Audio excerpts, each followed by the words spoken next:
10 मजूर रोज 6 तास काम करून एक काम 12 दिवसात पूर्ण करतात.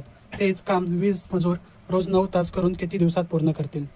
इथे आपण M1 D1 H1 बरोबर M2 D2 H2 या सूत्राचा वापर करणार आहोत.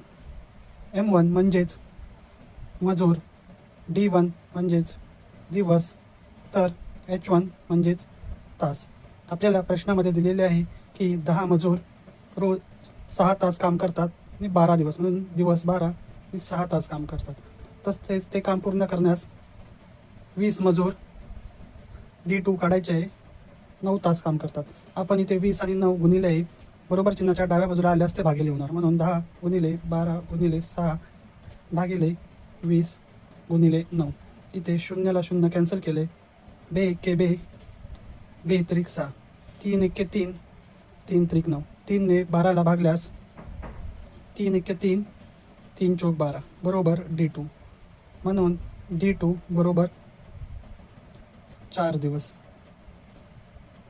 म्हणून 20 मजूर 9 तास काम करून ते काम 4 दिवसात पूर्ण करतील.